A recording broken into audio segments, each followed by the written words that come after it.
Bonjour Vincent Thomas. Bonjour.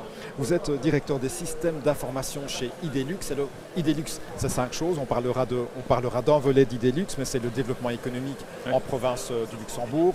C'est le patrimoine de l'eau, la gestion de l'eau, la gestion des déchets et c'est également le financement des entreprises. On parlera du service aux entreprises dans un instant. Bonjour Valérie Wissenberg. Bonjour. Vous êtes directrice des services d'information à la province de Liège. Alors vous avez pris une initiative à la province de Liège, c'est de développer en fait des centrales d'achat, des centrales de marché à destination des partenaires locaux. On peut citer ces partenaires locaux justement. Qui sont-ils? Alors en fait ce sont tous les pouvoirs adjudicateurs qui sont situés sur la province de Liège et qui ont adhéré à notre centrale d'achat.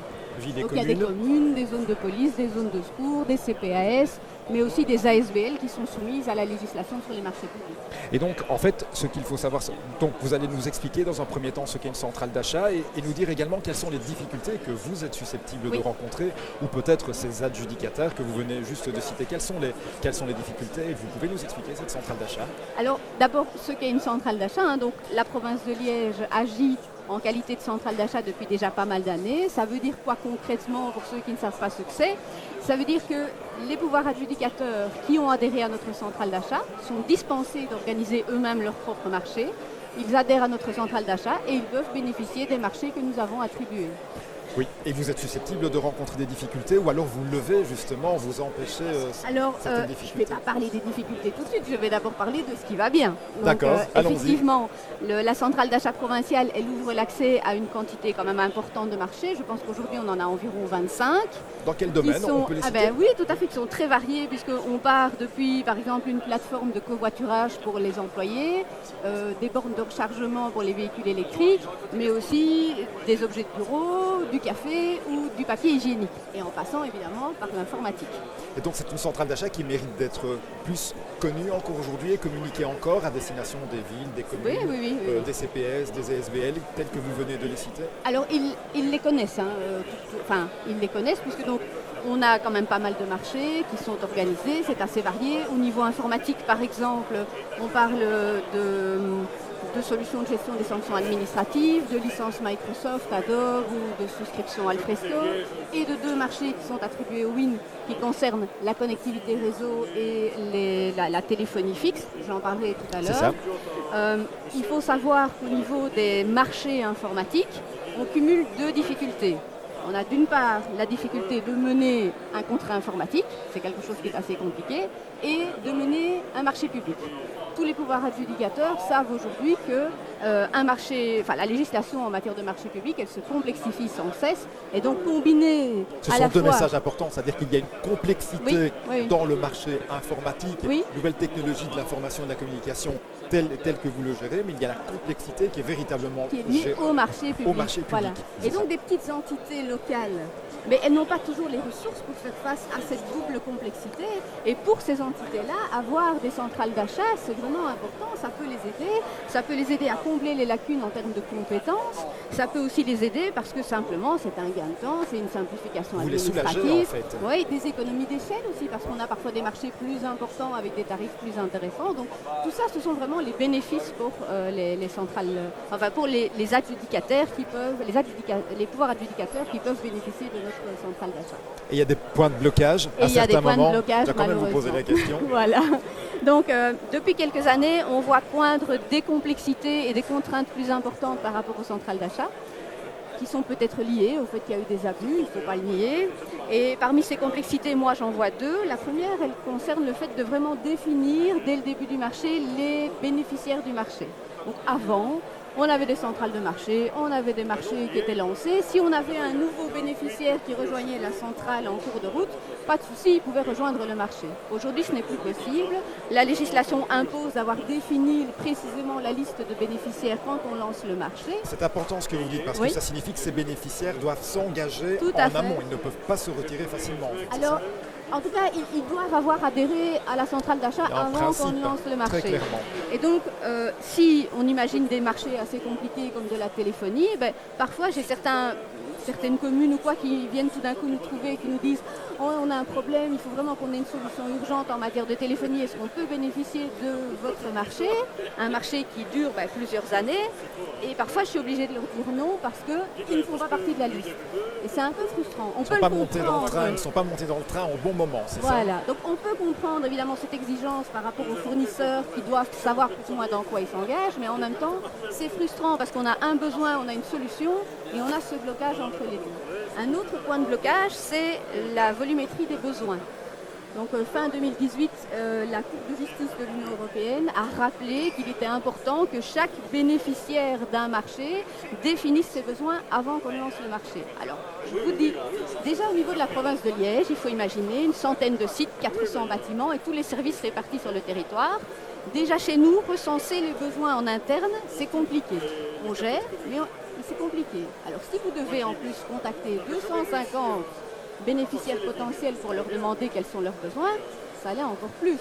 On l'a déjà fait, on a déjà tenté plein de stratégies pour essayer de répondre à cette contrainte et on a bien souvent eu des mauvaises surprises parce que certains ne répondent pas ou bien parce que certains répondent avec des valeurs avec des estimations qui ne sont pas forcément les mêmes parce qu'on ne parle pas dans le même cadastre. J'ai le souvenir d'un exemple, on voulait lancer un marché pour des consommables informatiques d'impression, mais on avait une petite commune qui avait fourni des quantités qui étaient celles de la province dans son ensemble. Donc finalement, c'est encore moins plausible. Ça fausse automatiquement la demande. Voilà, exactement. Donc ça, c'est vraiment une difficulté. Et là, je vous parle encore de consommables informatiques ou de papier toilette. C'est encore simple. Mais si je vais vers une petite commune en lui disant, bon, on va lancer un marché de connectivité réseau, on va avoir un certain nombre de types de connexions, un certain nombre de types de SLA, on va avoir des services informatiques derrière comme des services cloud ou des choses comme ça, de quoi avez-vous besoin? Il y a d'autant plus un vocable qui est compliqué à comprendre. C'est pas possible pour eux de répondre, c'est trop compliqué. Et donc ça, c'est vraiment une difficulté. Et ce sont des contraintes auxquelles il est difficile de répondre aujourd'hui, qui font que beaucoup de centrales d'achat sont un peu embarrassées et finissent par faire un peu marche arrière ou avoir des freins. Et c'est dommage pour les petites entités. Alors, justement, en une phrase, quelle réponse vous pouvez apporter par rapport à ces difficultés? C'est staffer suffisamment en amont de façon à bien cadastrer ce qui est demandé et avoir la bonne compréhension parce qu'on ne peut pas s'arrêter sur ce blocage. Donc qu'est-ce qu'on peut faire en amont justement pour dépasser cette difficulté? Alors, au-delà de ce qui pourrait être réfléchi vraiment à un niveau autre que la province, c'est-à-dire là carrément au niveau européen sur ces exigences, je veux dire chez nous, si on voulait vraiment faire les choses tip-top nickel, il faudrait vraiment qu'on aille auprès de chaque bénéficiaire pour l'aider à définir ses besoins. Donc c'est une ressource humaine, c'est accompagner en amont de façon à gagner du temps. On n'a pas nécessairement.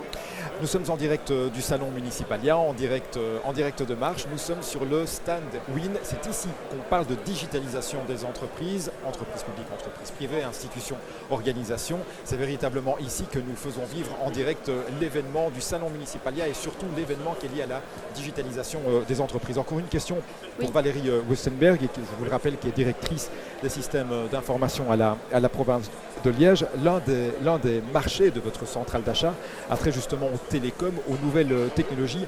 En quoi la centrale d'achat vient justement soulager les bénéficiaires et surtout leur permettre de s'engager dans une logique de Smart City? Oui. Donc je l'ai dit, le WIN a emporté 2 des marchés de notre centrale d'achat et un de ces marchés concerne de la téléphonie fixe, mais pas que de la téléphonie fixe. Donc en fait, au travers du marché, on fournit une plateforme de téléphonie, mais aussi de communication unifiée. C'est quoi les communications unifiées? Ce sont des choses comme les vidéoconférences, audioconférences, de l'interaction en ligne avec du partage de documents, de la messagerie instantanée, la gestion de présence, toute une série de choses qui permettent de travailler différemment. Si je prends la téléphonie, si je prends mon numéro de téléphone fixe à moi, eh bien, je n'ai plus besoin d'être à mon bureau pour qu'on me joigne sur ce numéro. Je n'ai plus besoin d'être à côté de mon téléphone fixe.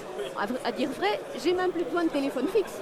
Ça arrange bien oui que je leur en achète, mais je n'en ai plus besoin. Ça pourrait très bien, les appels pourraient arriver sur une application sur mon smartphone ou bien sur mon ordinateur portable. La solution Smart City, c'est notamment la mobilité en fait, la mobilité des collaborateurs. C'est ce que j'allais dire, c'est qu'effectivement derrière la notion de Smart City, il y a plein d'actions et plein de politiques possibles et une de ces actions, c'est faire travailler l'administration différemment.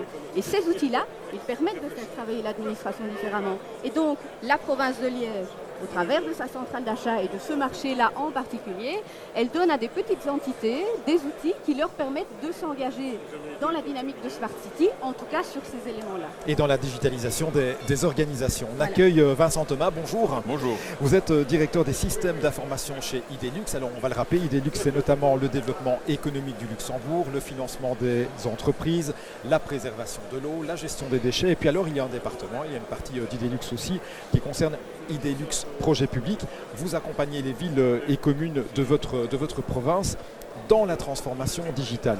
En quoi consiste votre travail concrètement, Vincent Thomas? Alors, peut-être donc clarifier, Idelux Projet Public, c'est en effet une des intercommunales du groupe qui s'occupe des projets communaux. Donc historiquement, on aide les villes et communes à opérer toute une série de projets pour lesquels ils n'ont pas une capacité de maîtrise d'ouvrage à l'intérieur de la commune, et donc ils nous délèguent cette maîtrise d'ouvrage. Ça, c'est notre métier depuis bien longtemps. On aide par exemple une commune qui souhaite mettre en place une nouvelle piscine communale à organiser l'ensemble du dossier.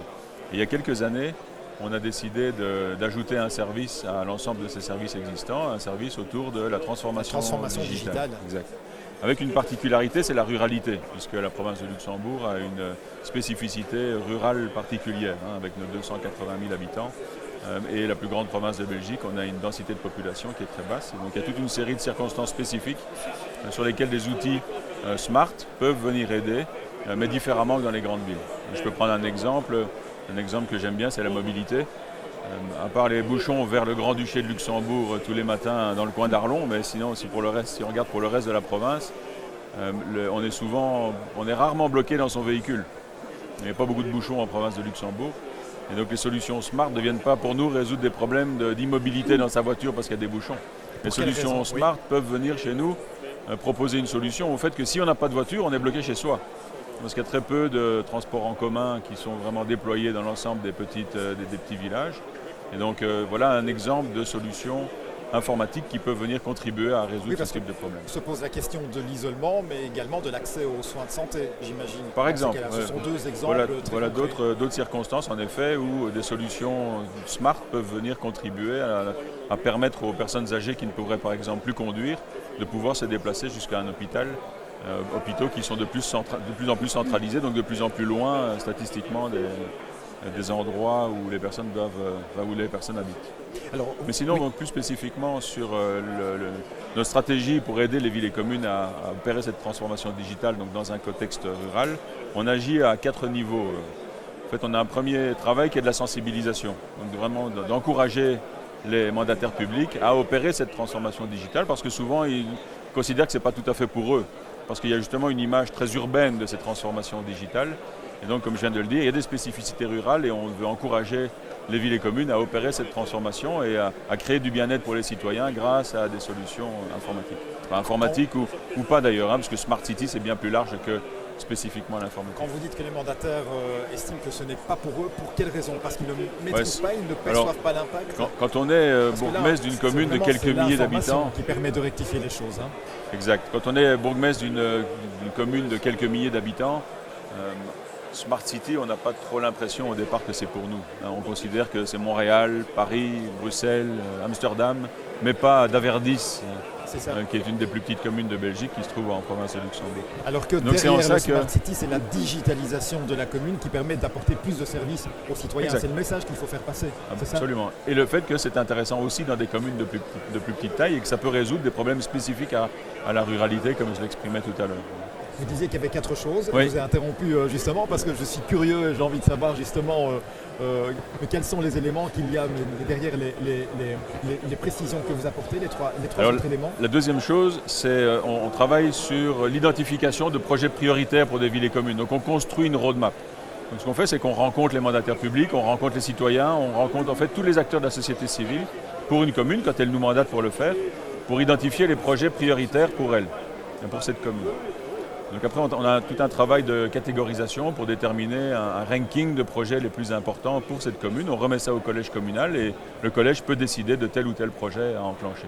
Ça, c'est le deuxième élément qu'on réalise. Le troisième élément, c'est que spécifiquement sur des projets que les collèges communaux ont décidé d'enclencher, on peut faire de l'assistance à maîtrise d'ouvrage. Donc on travaille par exemple sur Arlon pour développer un projet de parking intelligent qui permet aux citoyens, aux touristes qui arrivent à Arlon de pouvoir être envoyés vers des parkings dirigés vers qui le sont... bon parking et ne pas perdre de temps. Ce projet-là cherche financement pour le moment, mais on a enclenché tout le début du projet, on l'a designé avec la ville d'Arlon. Et on attend maintenant de pouvoir aller plus loin. Et on fait ça en fait sur toute une série de dossiers en province de Luxembourg. Et alors, le quatrième élément, c'est... Il m'échappe au moment où je veux l'amener. De toute manière, on doit être dans une logique d'éco-responsabilité encore, hein, systématiquement. C'est véritablement donc la formation. L'éco-responsabilité est un des éléments principaux. Je disais tout à l'heure que l'idée c'était de trouver le fil, hein, de construire du bien-être. Exact. De construire du bien-être durable pour les citoyens et ça fait partie aussi des enjeux de l'éco-responsabilité. Mais le quatrième, plus spécifiquement, il se rapproche à ce qu'on discutait tout à l'heure, c'est qu'on a aussi opéré au niveau d'Idelux une centrale d'achat spécifique pour des dossiers Smart. Donc Valérie l'a expliqué tout à l'heure de façon très claire. Ça a toute une série d'avantages sur lesquels je ne vais pas revenir, mais donc on permet aux villes et communes de pouvoir acquérir des solutions spécifiquement dans le contexte des Smart Cities à travers une centrale d'achat. Donc ça permet de simplifier largement le processus pour ces villes et communes. Vous nous suivez en direct, nous sommes sur le stand de WIN. C'est ici qu'on parle digitalisation des entreprises, digitalisation des organisations. On va citer un exemple concret parce que chez vous, dans votre commune, vous avez la possibilité de faire appel justement d'aller dans un Recipark. Et là, vous avez pris une initiative du côté d'Idelux. Ce sont les Reciparks qui sont connectés. Vous pouvez nous en dire un peu plus sur ce mécanisme qui a été déployé? Je rappelle que nous sommes avec Vincent Thomas, directeur des systèmes d'information d'Idelux. Alors oui, donc je mentionnais qu'on encourage les villes et communes à opérer une transformation digitale. Il faut se rappeler qu'une intercommunale, c'est en fait une entité à laquelle des métiers communaux sont délégués. Et donc il y a une des compétences communales qui est la gestion des déchets, qui est déléguée à l'intercommunale. Et donc si on encourage les villes et communes à opérer cette transformation digitale, il faut aussi que nous-mêmes, à l'intérieur de notre organisation, on l'opère, cette transformation. Pour montrer l'exemple. Voilà, exactement. Et donc nous avons enclenché ça pour nos Reciparks, donc nos parcs à containers en province de Luxembourg. Donc l'année passée, on a franchi une première étape, c'est-à-dire qu'on a connecté l'ensemble de nos parcs. On a amené de la connectivité sur nos parcs, ce qui n'était pas le cas précédemment. Donc ça se fait d'ailleurs avec le WIN, tout cet exercice de connectivité. Et d'ailleurs, pour l'anecdote, on l'a fait à travers un marché, une centrale d'achat qui est organisée par la province de Luxembourg. Donc tout était logique. La boucle est bouclée. Voilà. Donc c'est un projet qui n'a pas été simple parce que nos parcs à containers, nos Reciparks sont toujours un peu décentrés par définition. Et qui dit décentré du pôle un peu plus urbain, même si on est dans un contexte rural, dit problème de connectivité potentielle parce qu'on n'a pas toujours les bons fils qui arrivent jusqu'à ces zones-là. Et donc ça a nécessité un peu de créativité. Il faut savoir qu'on a une cinquantaine de parcs, sur à peu près 20% de ces parcs, on a dû amener de la connectivité mobile. Parce que la connectivité filaire n'arrivait pas de façon efficace jusqu'au parc. Et donc avec l'aide du WIN, on a mis en place une alternative qui est d'utiliser la connectivité mobile sur ces. Vous pouvez nous expliquer ce que permet cette connectivité aujourd'hui? Qu'est-ce qu'elle apporte comme information et en quoi elle améliore justement la gestion des Reciparks? Donc il y a deux étapes. Il y a une étape qui est faite et que je vais décrire, et puis il y en a une deuxième qui est à venir que je peux décrire rapidement aussi. La première étape, c'est de mieux gérer notre personnel, d'avoir une relation plus efficace avec eux.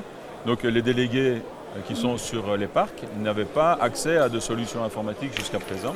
Et grâce à la connectivité qu'on a mise en place, on a pu installer des PC dans l'ensemble des parcs, des Reciparks. Et à partir du moment où ces PC sont disponibles, ça nous a permis de mettre à disposition de nos employés des solutions de gestion de ressources humaines, par exemple. L'ensemble des évaluations du personnel sont maintenant gérées de façon dématérialisée. C'était déjà le cas pour l'ensemble du personnel Idelux, sauf les préposés de parc. Et maintenant, les préposés de parc peuvent eux aussi accéder à cette solution. Leurs évaluations étaient faites fin 2019 sur base de cet applicatif. Ils ont aussi aujourd'hui l'accès à une solution de recrutement qui leur permet de voir les positions ouvertes à l'intérieur de l'organisation et de postuler s'ils le souhaitent. Troisième élément, c'est qu'ils ont aussi accès maintenant à notre réseau social d'entreprise. Parce que un des éléments qu'on a réalisé au sein du groupe, c'est la mise en place d'un réseau social d'entreprise pour faciliter la collaboration entre tous les collègues. Et donc nos préposés ont maintenant aussi accès à cette solution. Ça, c'était la première étape. Deuxième étape, qui elle est centrée sur le citoyen, c'est de pouvoir mettre à disposition, ou plutôt d'accompagner mieux le citoyen dans sa démarche de pouvoir se débarrasser de ses déchets. Donc on est en train de réfléchir à toute une série de solutions qui permettraient aux citoyens, par exemple, pour être précis, de comprendre si oui ou non, il y a beaucoup de monde sur un parc au moment où il veut quitter son domicile pour aller déposer des déchets. D'optimiser les flux, c'est ça? D'optimiser les flux, de lui permettre de savoir si oui ou non il y a du monde sur le parc à ce moment-là, peut-être un peu trop, et donc de décaler un peu son départ, ou de par exemple voir le taux de remplissage des containers. Les déchets verts, au moment du printemps, les containers des déchets verts sont souvent fort remplis. De façon à ne pas retourner chez soi avec la remorque qui est pleine de déchets verts, alors qu'en fait on voulait vider la remorque en fait. Je veux vous remercier tous les deux. Juste un mot de conclusion par rapport à ce que l'un et l'autre vous avez entendu. Valérie Wüstenberg, Vincent Thomas. Valérie. Je voudrais peut-être rebondir sur ce que vous avez dit par rapport au fait que Idelux utilise par exemple la centrale d'achat de la province de Luxembourg. Et c'est vrai que c'est une démarche qu'il faut comprendre. Des ressources, on n'en a jamais de façon illimitée, donc on essaye de gérer les choses de façon efficiente. Et c'est vrai que c'est intéressant parce que les centrales font elles-mêmes appel à d'autres centrales. Et donc à la province de Liège, c'est notre approche. On se dit, bon, est-ce qu'on a un besoin? Oui. Ce besoin, est-ce qu'on trouve une réponse dans une centrale existante? Si oui, on y fait appel. Sinon, on organise notre propre marché et on se demande si dans ce contexte-là, on peut agir en tant que centrale au bénéfice des autres. Ce qui est véritablement intéressant dans ce que vous dites, c'est que la digitalisation est réussie s'il y a de la coopération, s'il y a de la transversalité, s'il y a un sens dans l'amélioration du service à destination du citoyen. C'est véritablement le message que vous faites passer. Un mot également, Vincent Thomas. Pour rebondir sur ce que vous venez de dire, c'est fondamental. Il faut toujours réfléchir que les projets qu'on met en place, ça doit contribuer à un meilleur bien-être du citoyen dans un contexte durable. C'est vraiment ça la finalité de l'ensemble de la démarche et ça, il faut toujours la garder en tête.